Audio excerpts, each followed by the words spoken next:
Eu quero falar sobre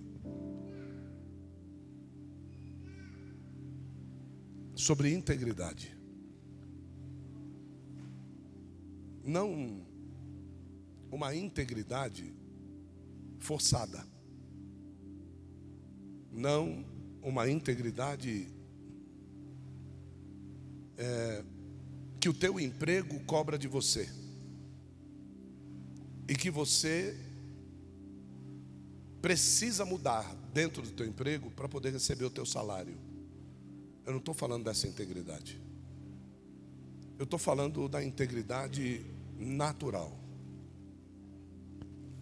Da integridade que ela não precisa de uma tábua de regras. Como a gente vê, por exemplo, nós estamos querendo fazer um trabalho aqui. Plantar grama, sabe? Grama, naquele quadradinho das árvores ali, né? Na frente.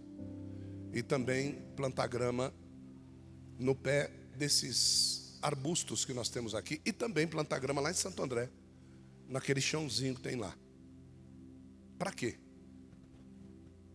Para evitar a falta de integridade das pessoas que jogam lixo ali. Joga lixo. É a mesma coisa de você ver um jardim bonito, grama verde, e nós termos a necessidade de colocar uma placa lá dizendo: não pise na grama. Né? É a necessidade, vou dar um exemplo, tá? São exemplos. Da gente ter filhos pequenos. E de vez em quando nós temos que pegar a repescagem da vacina dos nossos filhos pequenos, porque o período vacinal do nosso filho, da nossa vida, nós esquecemos de dar a vacina. E aí a gente tem que esperar o governo chamar a segunda etapa para a gente correr lá, pelo amor de Deus, para dar vacina no filho.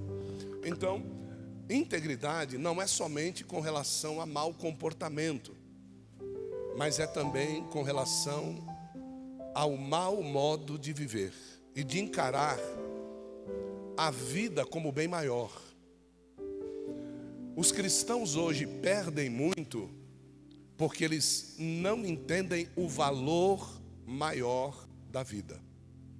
Então esse valor maior da vida, para nós, ele deveria ser diretamente proporcional à vida que foi entregue para que você estivesse vivo.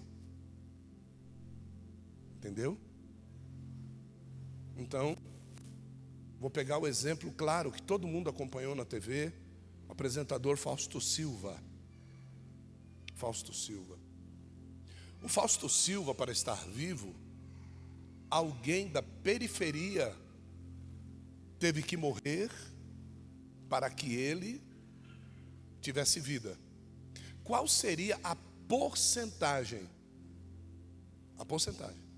do Fausto Silva um dia ir assistir um jogo de várzea desse jogador na periferia? Qual seria essa porcentagem? Posso dizer qual é? 0. Mas foi da periferia que veio a vida ao qual ele recebeu. E agora, depois de morto, ele agradece a família. O nome disso é falta de integridade. Porque nós sabemos bem quem morreu por nós. E esta pessoa está viva. Então eu acho que o nosso comportamento de integridade deveria ser outro, completamente diferente. Sem regras.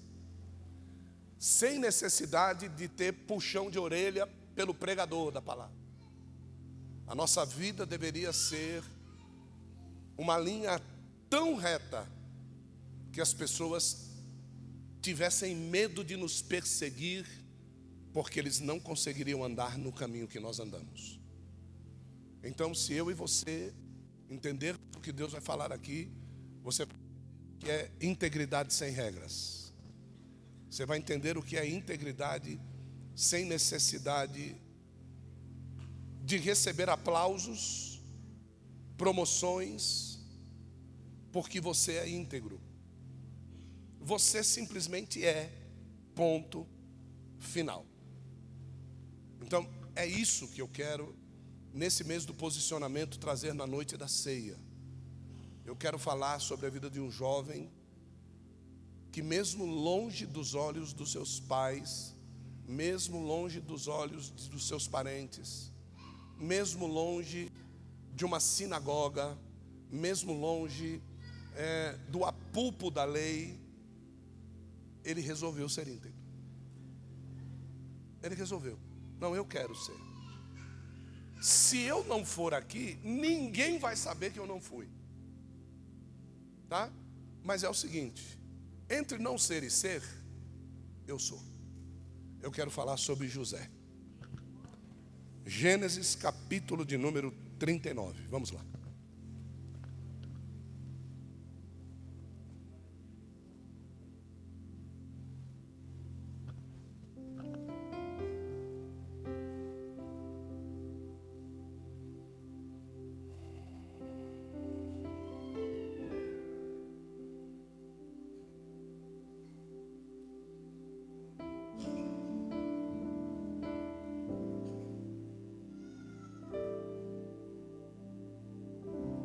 Eu quero ir com você no verso de número 8. Gênesis 39, 8. Vocês acharam?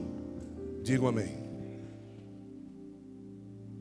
Mas José se negou e disse à esposa de Potifar: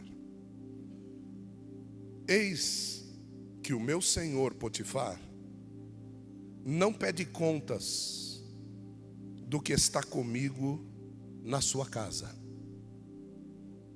e em minha mão entregou tudo o que ele tem. E não há nesta casa, preste atenção, o que o Espírito Santo permitiu que fosse escrito aqui. E não há nesta casa ninguém superior a mim. Não há nesta casa ninguém superior a mim. Você sabe o que ele estava dizendo? Nem Potifar aqui dentro é maior do que eu. Ele não disse: não há ninguém a não ser o meu chefe. Ele disse: não tem ninguém aqui maior do que eu. E ele continua dizendo: coisa alguma Potifar me vedou, senão a ti, porque és sua mulher, esposa. Como hei de fazer tão grande mal? Eu abro parênteses e digo: a Potifar, fecho parênteses, e pecar contra Deus. Como hei de fazer grande mal a Potifar? E como hei eu de pecar contra Deus? Só até aqui.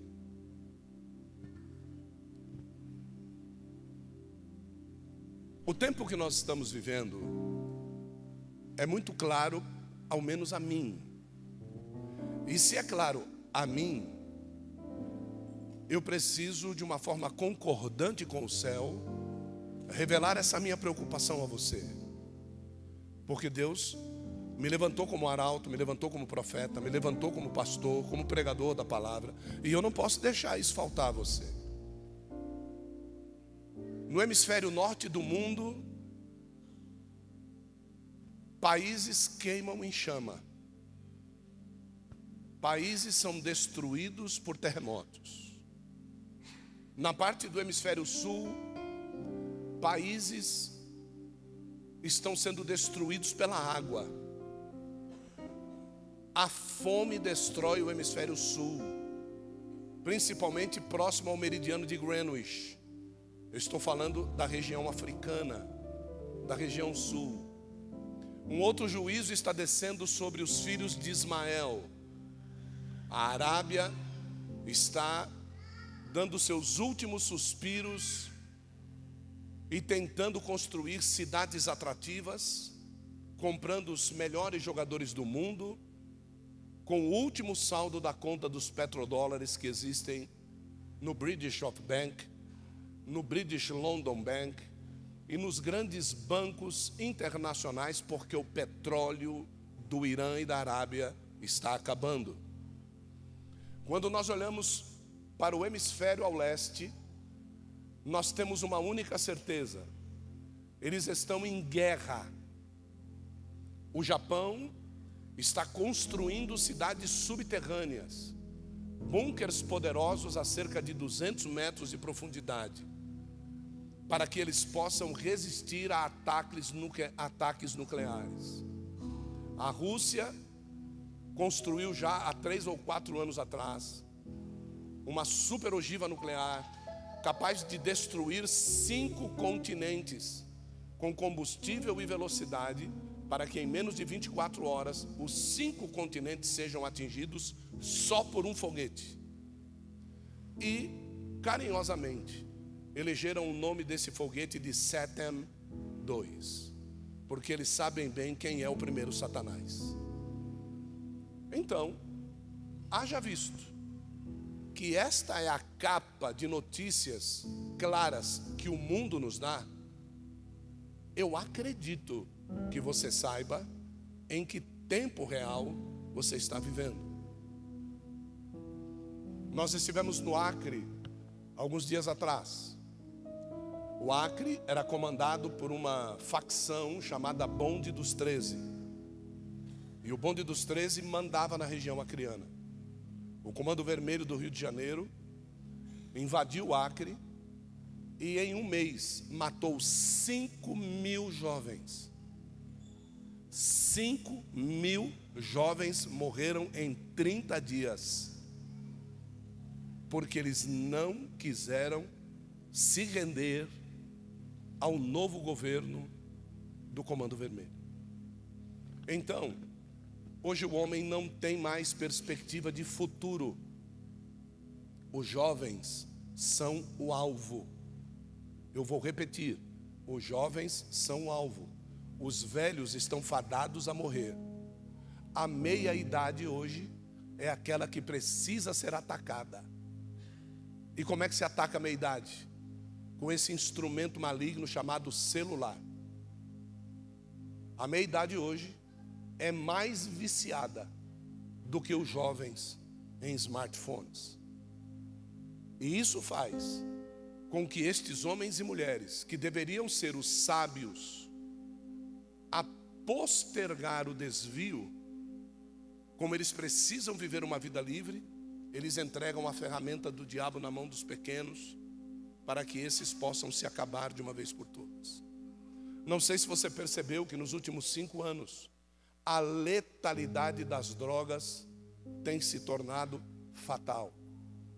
Antigamente, se faziam drogas para que as pessoas fossem viciadas nelas e voltassem a comprar mais. Hoje, as drogas estão sendo feitas para matar pessoas.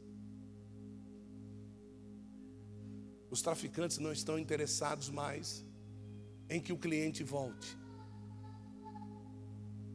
Não sei se você já percebeu isso. Semana retrasada, o chefe maioral do Conselho de Medicina Mundial da OMS, eu passei esse vídeo para a bispa ver. Ele pediu para que todos os governantes, os presidentes de países mundiais e primeiros ministros preparem, cada um em seu país, as organizações de saúde, porque está para vir aí uma letalidade 10 vezes maior do que a do coronavírus. Eles já sabem que vai vir. E vai coincidir com a data da nova ordem mundial de exterminar cerca de 3/4 da população da Terra. Então tudo isso eu estou falando com tanta calma, irmão. Sabe por quê?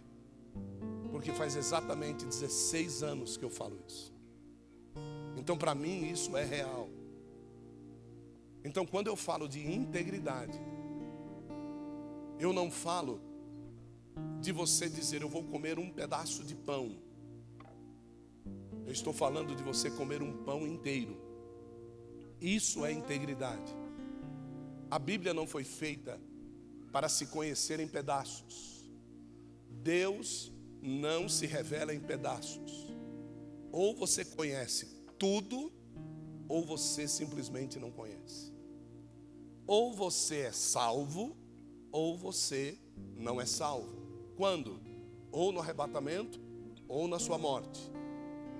Então José aqui, ele foi levado à parte mais baixa da sua história.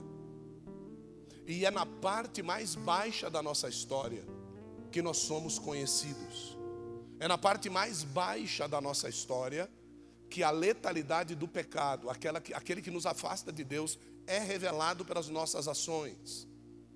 Então esse jovem, que tinha irmãos que queriam matá-lo, que tinha pai que o chamava de sonhador, que não tinha ambiente para viver a espiritualidade que ele precisava, dentro do contexto e do seio da sua família. Então, o que é que Deus fez? Não foram os irmãos, não foi o pai, é Deus. Então Deus o tira do ambiente onde ele não pode ser o instrumento que Deus queria que ele fosse. Então, se nós insistimos em permanecer no lugar onde nós não podemos ser aquilo que Deus quer que nós sejamos, posso dar uma notícia para você? Esqueçam os hinos que diz que Deus não vai desistir de você. Deus desistiu de Esaú. Deus desistiu de Balaão. Deus desistiu de Saul. Não seja convencido por uma inverdade. Deus pode sim desistir de você, se você insistir em não conhecê-lo em verdade.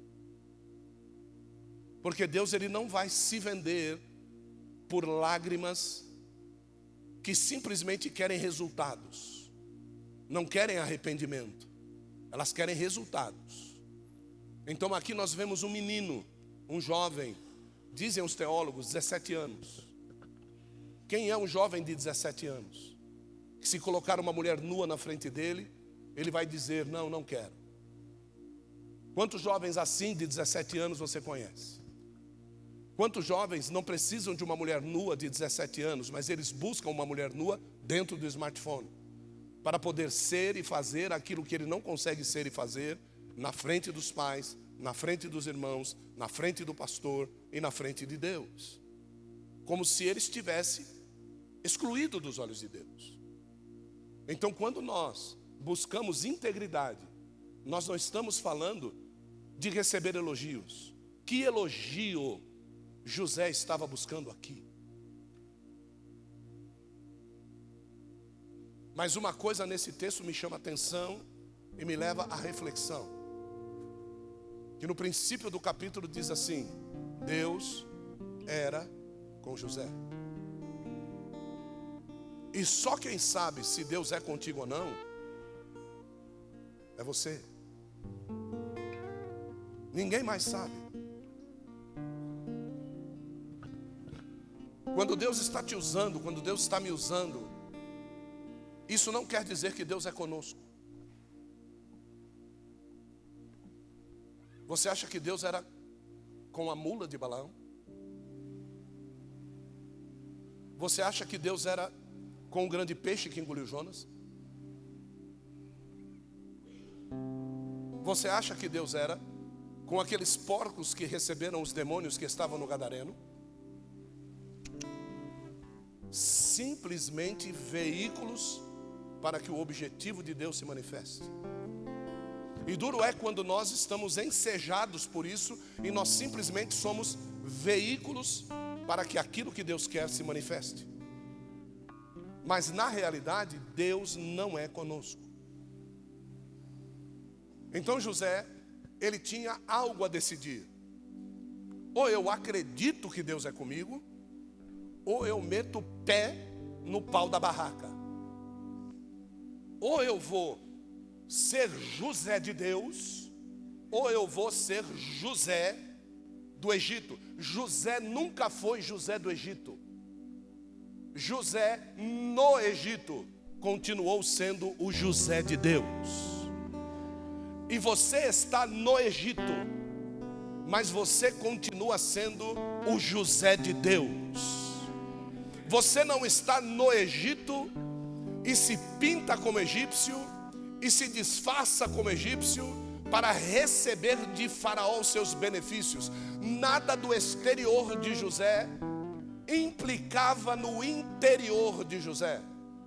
Quando José aparece como egípcio diante dos irmãos, os irmãos não o conhecem, porque aquilo que os irmãos perseguiam em José não era o que ele era aparentemente, era o que os incomodava pelo interior de José. O que incomodava o pai e os irmãos era como José se comportava interiormente, como ele interagia com o exterior, como ele tinha visões, como ele tinha aspirações, como ele tinha inspirações, como José era um cara fora da caixa, como José era aquele tomate que brilhava mais do que os outros, como Deus podia falar com ele e não falava comigo. Isso incomodava os irmãos. E tem muita gente incomodado comigo e incomodado com você, mas a notícia que Deus pediu para mim te trazer é: segue firme, porque Deus é contigo. Continue nesta lida da dificuldade de ser um ícone de Deus no meio do Egito. Nós somos ícones de Deus no meio do Egito. O mundo tem tentado egiptar você. O mundo tem tentado pintar os seus olhos, colocar cabelos diferentes. O mundo tem tentado que você adore outros deuses. O mundo tem tentado que você não siga firme na linha. Mas José, ele recebe esta revelação e ele diz para a mulher de Potifar: não tem ninguém maior do que eu nesta casa. Por que é que ele dizia isso? Porque José sabia que Deus era com ele e que Deus tinha um objetivo naquela casa. Mas se você não quiser o que Deus quer na sua casa, Deus te leva para outro lugar para achar uma casa como a casa de Obed-edom, aonde ele possa abençoar alguém. Então, se tem alguém para receber a palavra que eu vou lançar, levanta a mão, porque eu vou dizer para você: você vai sair da casa de Abinadab, porque Abinadab não reconhece que Deus é com você, mas Deus vai te levar para a casa de Obed-edom e você vai ser colocado como profeta dentro dessa casa.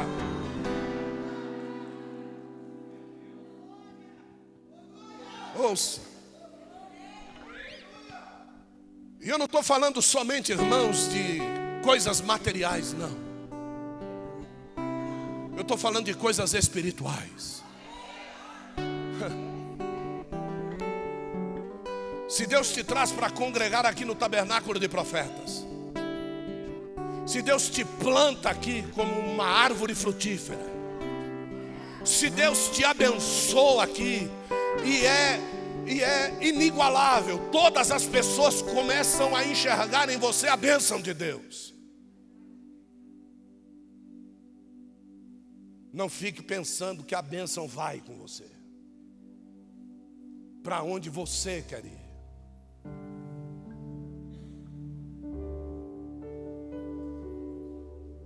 Eu estou procurando na Bíblia alguém que sai de um propósito e Deus o acompanha. Alguém que sai da obediência e Deus o acompanha. Eu estou procurando na Bíblia alguém que pode ter mais do que aquilo que Deus pode dar. Eu estou procurando na Bíblia alguém que vença a enfermidade que Deus não quer curar. Eu estou procurando na Bíblia alguém que tenha um filho que Deus não quer dar. Eu estou procurando na Bíblia a pessoa que possa falar o que Deus não sabe, que diga o que Deus não conhece, que revele alguma coisa que Deus fique estupefato. Eu não vou achar na Bíblia. Por quê? Porque a Bíblia diz que se Ele estiver na minha vida e na tua vida, aonde você estiver, não haverá pessoa maior do que você naquele lugar. É isso que a Bíblia diz. Se Deus é contigo, aonde você pisar a planta dos teus pés, Deus vai prosperar. Mas você está debaixo da obediência de Deus. Você não está fazendo o que você quer. Olha, eu estou nesse emprego aqui porque eu necessito. Irmão, você necessita de Deus. Você não necessita do emprego. Você necessita de Deus. Ó, eu estou nesse casamento aqui, ó, porque eu preciso. Não, você não precisa do casamento, você precisa de Deus. Ó, eu sou desse jeito aqui, ó, porque. Não, irmão, você não tem jeito, irmão. Não tem jeitinho, irmão. Você é um homem de Deus. Você é uma mulher de Deus. Os seus filhos são flechas na aljava do sacerdote da tua casa. Não dá para a gente correr para um lado e para o outro. José, ele vai ser morto. Repete comigo e diga assim: José vai ser morto. Isso, por um conchavo dos seus irmãos. Eles combinaram entre, vamos matar esse moleque. Esse cara nos incomoda. O que José fez para eles, irmão? Pelo amor de Deus, quem José prejudicou, irmão? E você às vezes fica perguntando: por que está acontecendo isso comigo? Irmão, você não precisa fazer nada para ser perseguido. Você não precisa fazer nada para as pessoas não gostarem de você, não. Basta você transpirar Deus, irmão. Se você transpirar Deus, pronto, acabou a conversa. Olhe para a pessoa do seu lado e diga assim: Deus está falando com você.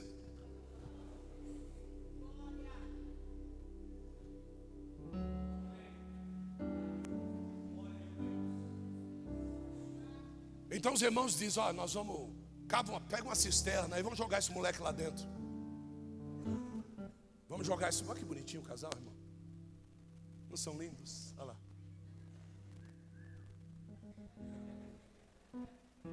É mãozinha dada, né? Será que eles vão no banheiro juntos? Será que eles vão no banheiro juntos?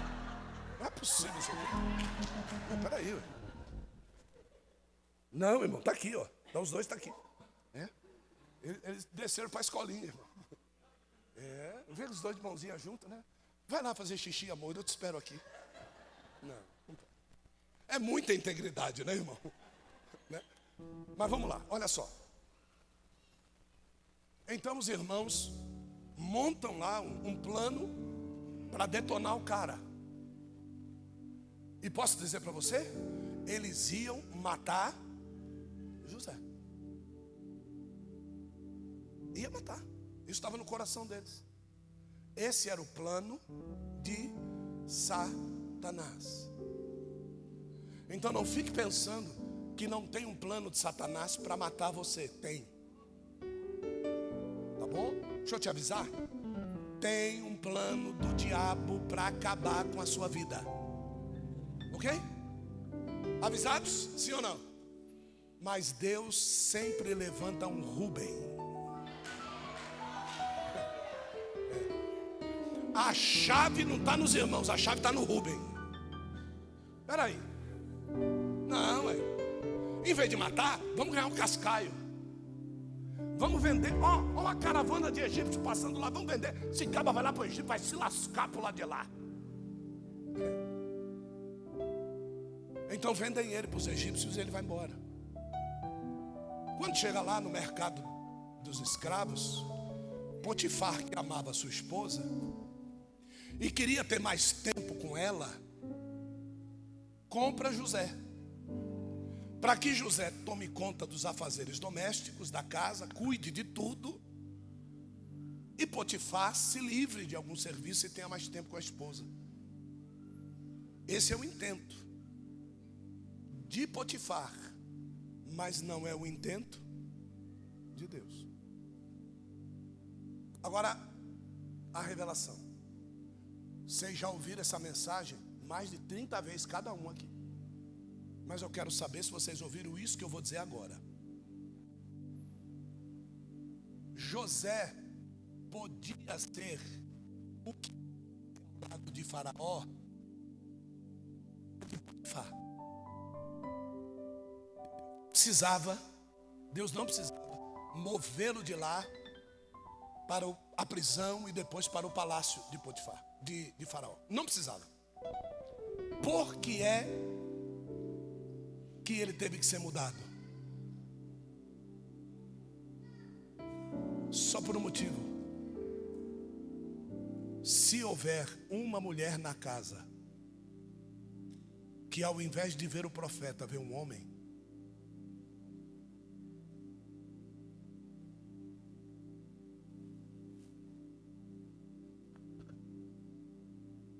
pronto, falei.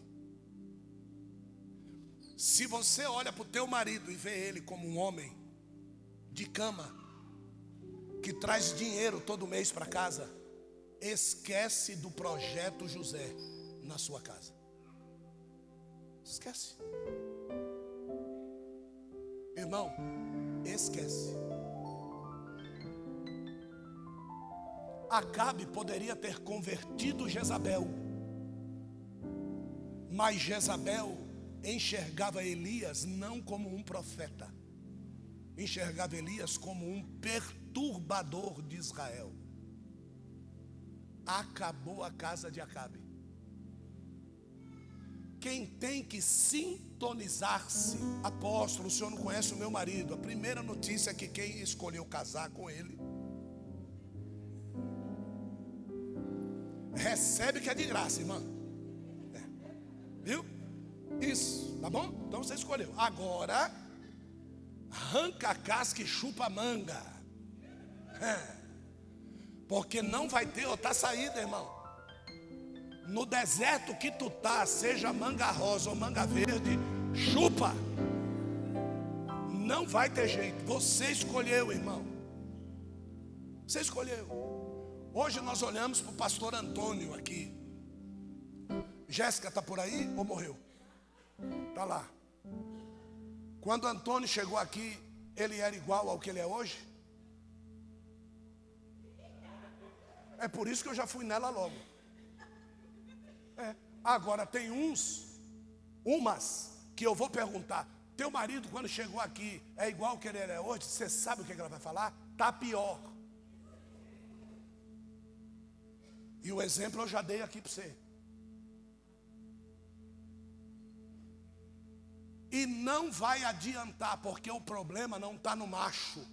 O problema está no olho que a mulher o enxerga. O problema não está com Cristo. O problema está na noiva. Como ela o enxerga. Se você enxergar o teu Cristo como crucificado, lascado, é por isso que você vive assim. Agora, se você enxergar o teu Cristo entronizado, Rei para sempre, todo poder, toda glória, toda honra, reino que perdurará eternamente, a tua vida vai mudar por causa disso. É a tua visão que forma o teu futuro. Eu não estou sendo coach não, porque eu estou falando de aspirações espirituais. Eu não estou falando de trabalhar para ficar milionário e depois perder o reino de Deus. Eu estou falando de aspirações espirituais. Eu não estou falando de eu jogar azeite sobre a tua cabeça. Eu estou falando de você enxergar isso como uma unção e não como óleo que estragou o teu penteado. É sobre esta integridade de espírito que eu estou falando. Então quando José chega naquela casa, ele não largou a veste na mão daquela mulher, que Deus fez questão de nem dizer o nome dela. Tá? Um dos grandes segredos é esse. Toda vez que Deus vê uma mulher na Bíblia e não dá nem o nome dela, irmão, sangue de Jesus tem poder. Então ele larga o manto na mão dela. Você sabe o que foi que ele fez? Ele disse assim: o tempo de você reconhecer o que estava sobre mim acabou agora. Ai, 30 vezes você ouviu. Diz para mim quando você ouviu isso aqui agora. Tá? Eu tenho algo sobre mim. Convivi com você esse tempo todo. Você não reconheceu. Tome. Faz o que você quer. Estou indo para onde vão me reconhecer. Lá no céu. Onde é que vão reconhecer ele? Joga ele na cadeia. Mas na cadeia vai reconhecer? É. Deus não está disposto a te jogar num hotel 5 estrelas se você não o representar e ele não for glorificado. Se Deus te jogar numa cadeia e ele for glorificado, lá ele vai te jogar para ele ser glorificado. Então José é jogado na cadeia, e quando chega lá, o chefe da carceragem olha para José e diz: tem algo diferente na tua vida. Toma a chave da cadeia, toma conta de tudo aí, porque eu sei que Deus está sobre a tua vida. Muitas vezes você está de olho na marca do paletó, mas o paletó não fala da unção de Deus. O que fala da unção de Deus é a integridade do coração do homem. O paletó ficou na mão da esposa de Potifar.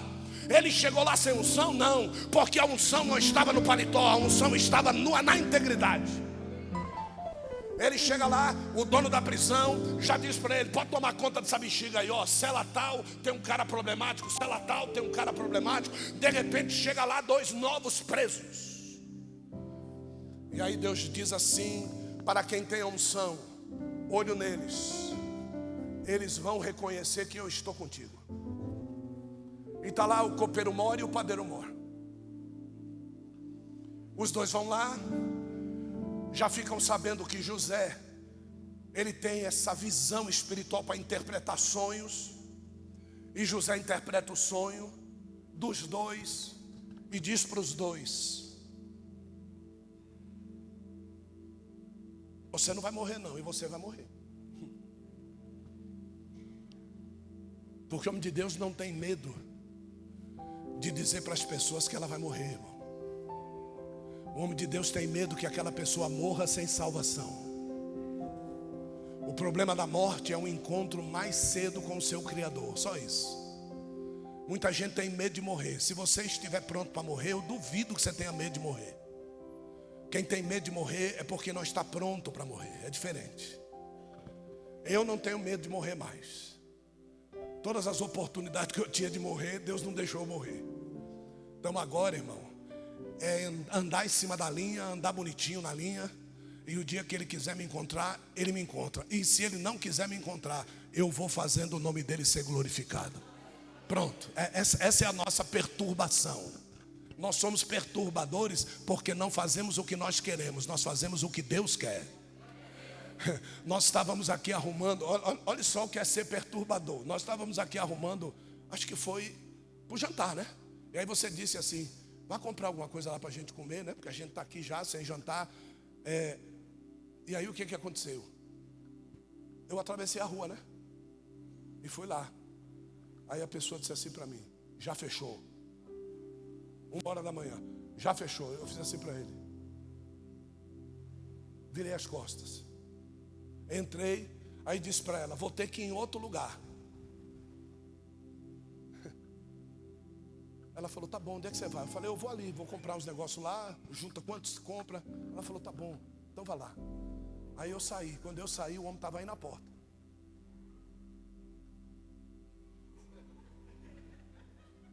Perturbado, irmão. Olhou para mim e falou assim: o pizzaiolo falou que faz para o senhor.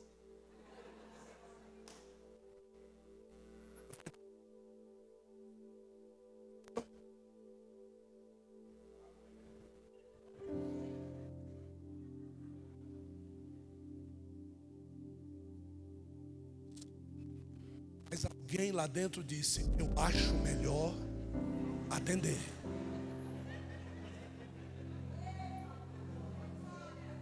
Só, não há nada. Você precisa ter isso em você. Não porque sou eu, não porque é ela, não porque é o André, não porque... Não, irmãos. Eu estou falando a respeito de você ter Deus com você. Porque não adianta você pegar um perfume, diz aí um perfume bom aí, Nayara. Que você gosta. Givenchy. Qual é o tamanho mais ou menos do frasco assim? Pequenininho. Quanto custa essa bexiga? R$800. Assim, ó. Que Givenchy. Vai pra lá. Passa no sovaco. Meu Deus do céu. Isso é um sovaco de ouro, irmão. Aleluia. Oh, glória. Então veja só.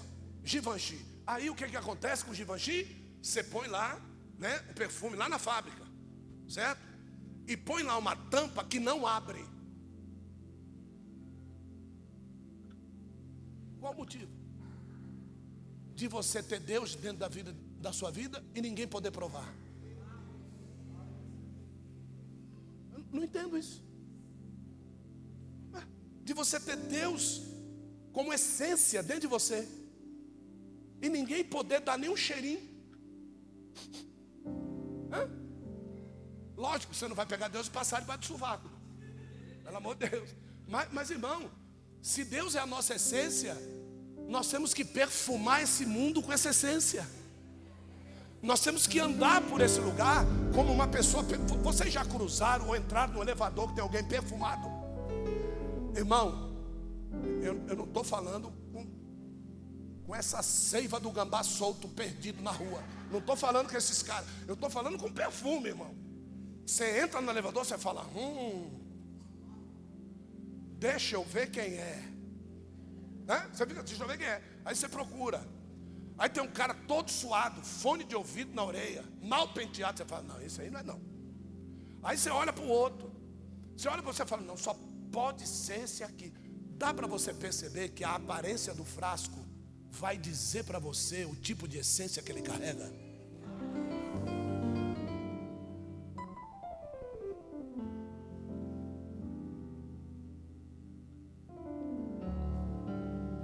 O problema não era na roupa, era no frasco de José. A mulher se encantou, presta atenção, meu amor. A mulher se encantou com isso aqui, ó. Ó.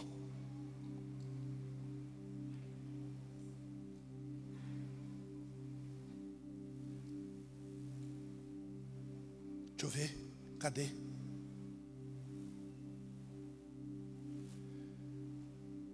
Gênesis 39, abre lá.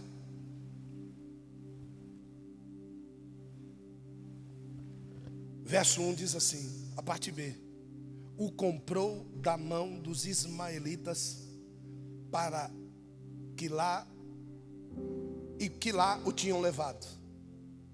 Você acha que se os ismaelitas soubessem que tipo de essência tinham no frasco de José, eles tinham vendido para Potifar?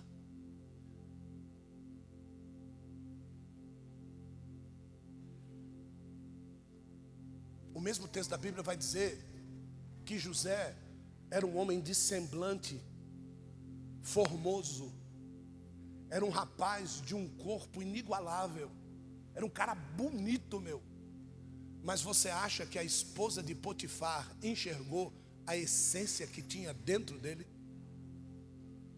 Só o frasco.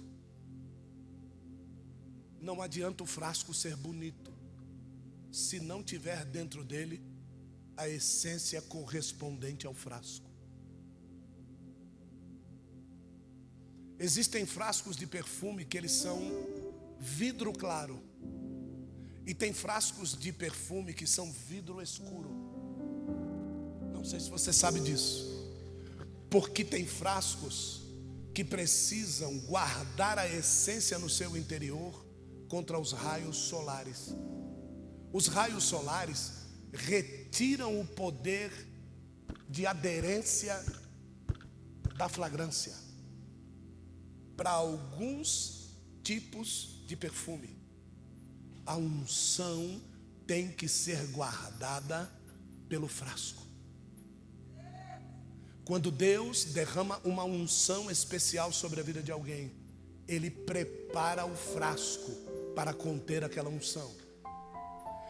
Mas não vai entender assim, que Deus derrama a unção primeiro e prepara o frasco depois. Não, Ele prepara o frasco primeiro, testa, para que depois Ele derrame a unção, para que esse perfume seja usado de forma adequada para o fim que ele foi feito. Então José tinha um fim, e ele precisava chegar nesse lugar para que a sua fragrância pudesse atingir a todos aqueles que tivessem contato com ele. O grande problema do ser humano é manter o frasco fechado enquanto não é útil nos lugares aonde está. Nós chegamos nos lugares, abrimos o nosso frasco de unção e ficamos passando no nariz das pessoas dizendo: olha que gostoso que é, olha que cheiroso que eu sou, olha como eu sei fazer, olha como isso. E aí, quando chega no lugar que você precisa ser usado, a flagrância acabou. Aí você é crente para todo mundo fora da tua casa, e na tua casa só tem desviado, porque você derrama a unção sobre a vida de todo mundo e você não consegue exalar no lugar onde você foi preparado para isso. Então José cai dentro da cadeia. Um desses caras pisa na bola e Faraó manda matá-lo.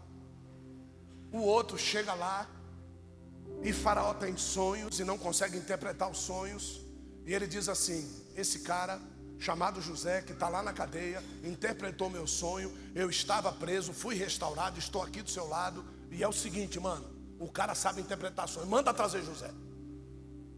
Trouxe José. Chegou a hora.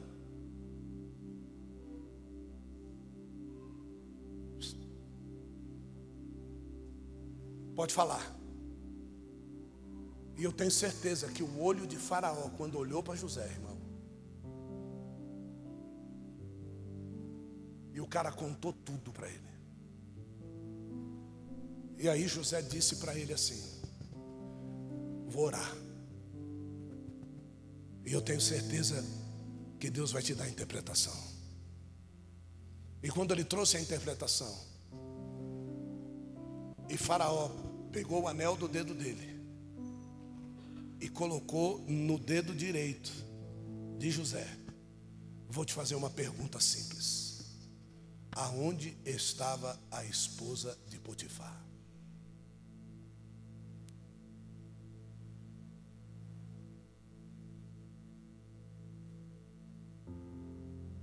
Espera o teu tempo, não te apresses. Fica firme na tua integridade, porque quando Deus abrir a tampa do teu frasco,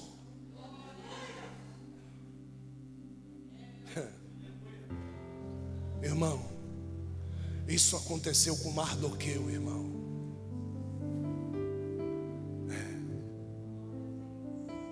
Isso aconteceu com Cristo, irmãos. Quando Deus resolveu abrir a tampa do frasco, e o perfume saiu, e os narizes puderam sentir a fragrância, eu tenho certeza que nenhum deles disse: é falso. É falso.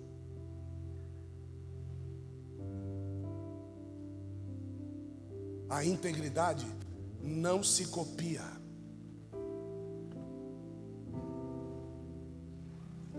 Não dá para mim te ensinar a integridade. Ou você é inteiro, ou não. Ou você é inteiro, ou você é aleijado. Alguma parte da sua vida o diabo comeu um dedo, comeu um pé, comeu uma orelha. Você não é íntegro. Você não é mais íntegro.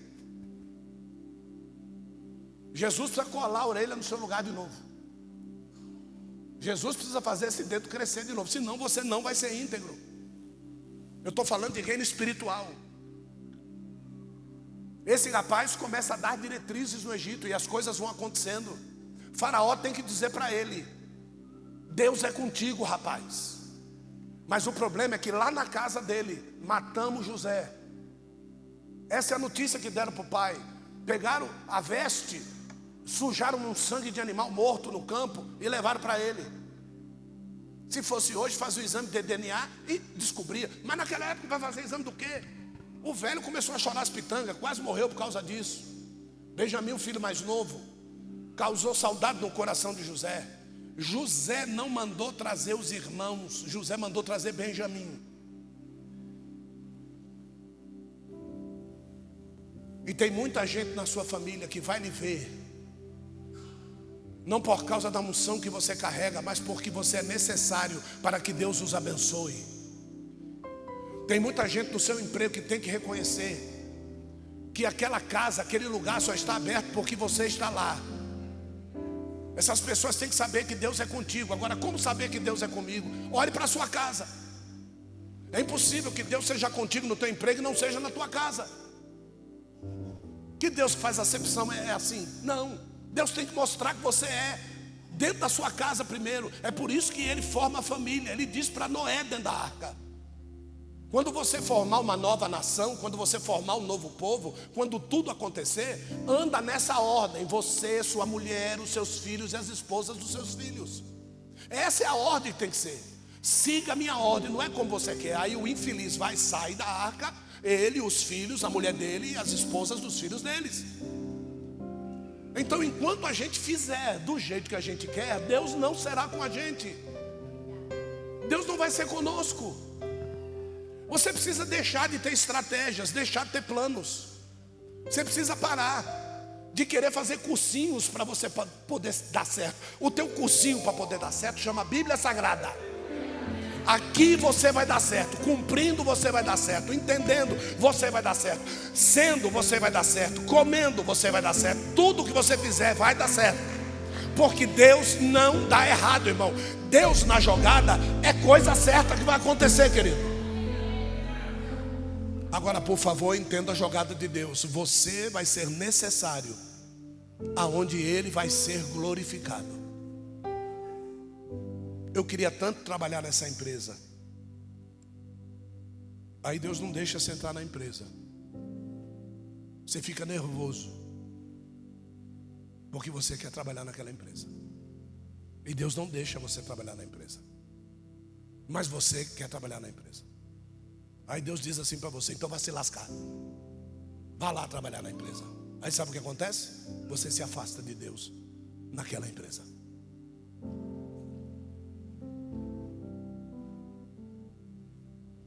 Nós tivemos um caso desse aqui.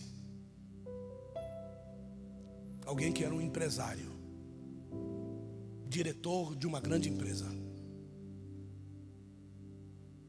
E ele queria largar tudo isso para entrar num órgão do governo. E ele veio se aconselhar comigo e eu disse assim para ele: não faça isso.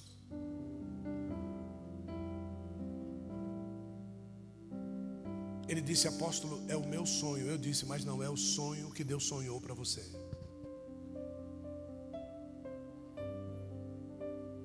Mas eu vou carregar comigo quem eu sou. E eu disse para ele assim: você é que pensa. Posso falar a verdade para você, sim ou não? Sim ou não? Cada um de nós tem um preço. Viu? E não duvide do que eu estou falando. Sabe por que você ainda não se vendeu? Porque ainda não chegou o preço que você quer. É só isso. E sabe qual é a grande tática de Deus? Te desviar do valor que você quer e pagar um preço real do que você vale. Aí você mesmo depois de ter conhecido a Cristo, ainda se pega lutando contra quem você é e o preço que você quer. Se isso aqui chegar na minha mão, a minha notícia para você é: você vai largar a Deus. Essa pessoa fez o teste no lugar, passou. E quando ele fez o teste no lugar e passou, ele disse para mim: passei. Aí eu disse para ele assim: que pena, o senhor não está feliz com a minha felicidade? Eu falei: não, porque eu amo você, eu não amo a sua felicidade. E às vezes isso, sabe o que faz com as pessoas? Afasta elas de nós. Porque nós estamos falando o quê? Só que a verdade não encarcera, a verdade liberta. Aí esta pessoa, nesta profissão, fez um teste para entrar em outro departamento, que o iria afastar mais ainda. A gente percebe um trabalho muito claro do diabo em tudo isso. Primeira coisa que acontece, o casamento acabou. A segunda coisa que acontece, um acidente naquele primeiro trabalho quase o leva à morte. Aquele rapaz bonito teve o seu rosto quebrado por uma roda de uma motocicleta de 600 cilindradas da BMW. Um bandido fez isso, empinou a moto e deu na cara dele com a moto.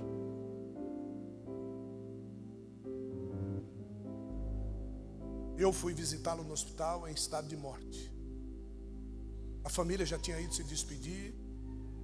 Os médicos já tinham dito para a esposa que não tinha jeito. Ela nos chamou, nós fomos lá. E na frente do chefe dele, que era um ateu,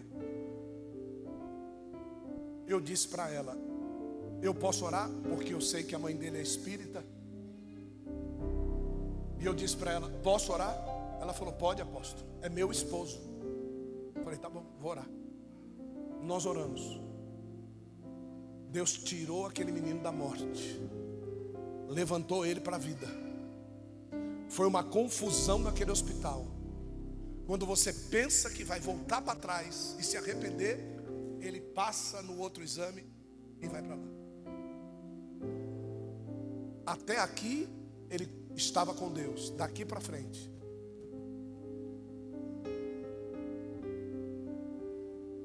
E às vezes nós estamos vendo o bolso pesar e achamos que Deus está no peso do dinheiro.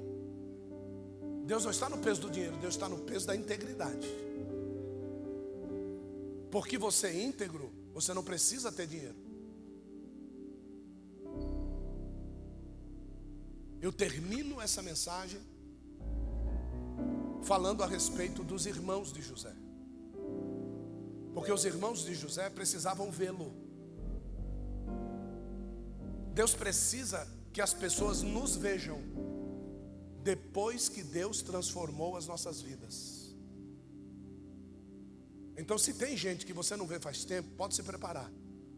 Deus vai trazer para você ver.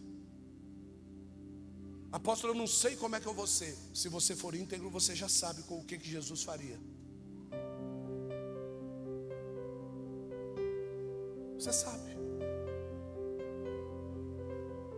Quando você vê essas pessoas, a única coisa que você tem que fazer é destampar o frasco e deixa sentir o aroma. Só aroma de amor, aroma de perdão, aroma de serviço ao reino, aroma de palavra verdadeira no momento certo.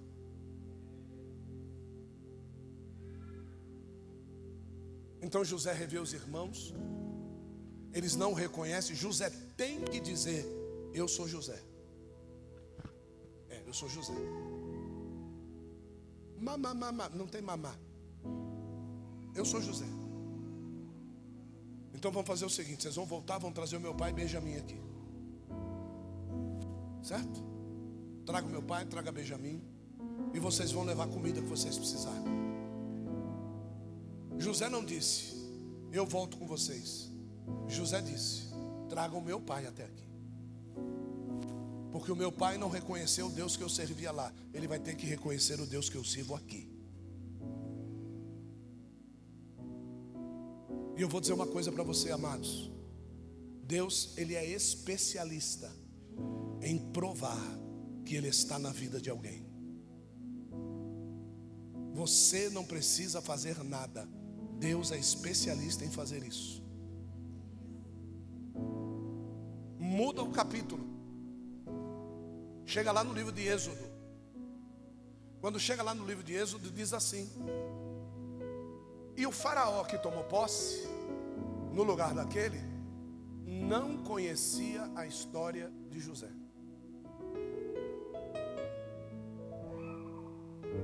A história de José é perpetuada para o povo de Deus. Deus não levou José no Egito para ele ser ícone do Egito.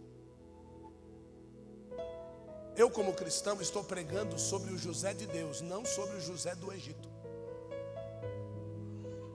Então Deus te faz ser bom lá fora. Você tem que entender que você continua sendo daqui de dentro.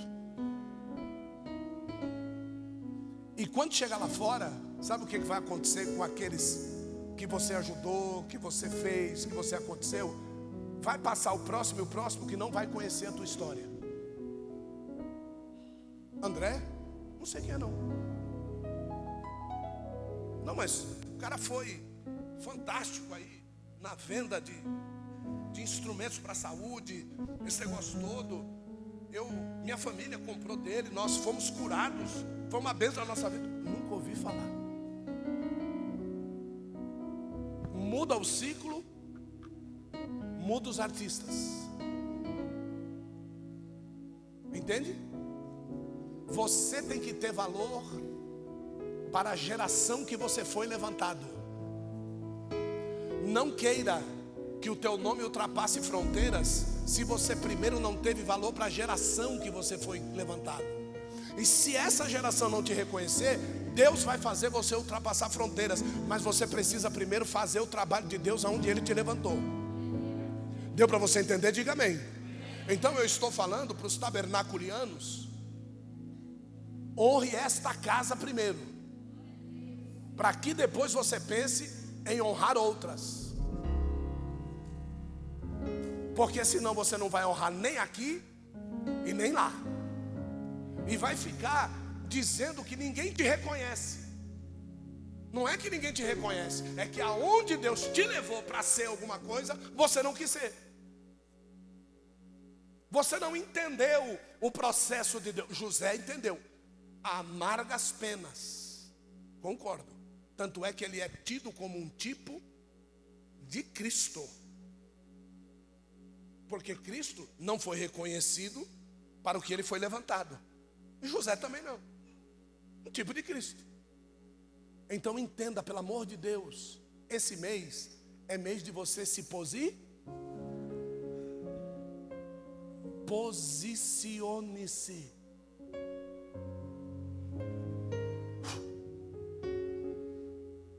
Né? O soldado está lá. Passa o general, o que ele faz? Continência. E enquanto o general não mandar descansar, ele fica ali, posicionado. Então, como é que você deveria estar se o teu general resolveu morar dentro de você? Sempre em posição, irmão.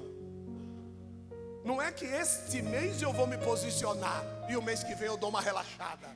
Irmão, não. Esse mês está te chamando para a posição que você já deveria estar. É só. Só que para você estar aqui, você teve que ter passado por tudo que está ali. Confiança, fé, paciência, unidade, discernimento, prodígio, resistência, relacionamento, para depois se posicionar. Isso tem que ser uma vida constante entre nós. Isso tem que ser constante para o cristão. O cristão, ele não tem que esperar Jesus voltar para ele se posicionar. Ele já tem que estar posicionado, porque o Espírito de Elohim mora dentro dele. Então, se o Espírito de Deus mora dentro de mim, que tipo de frasco eu tenho que ter? O melhor frasco, o mais resistente, para guardar o perfume mais valioso. Esse sou eu. Se não, ele quebra e faz outro, quebra e faz outro, quebra e faz outro, até que você seja um vaso que pode conter o Espírito Santo dentro de você.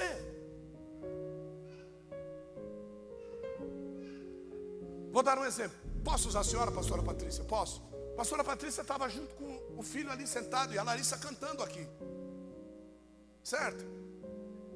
Aí, de repente, a pastora Patrícia foi convocada para tomar o quê?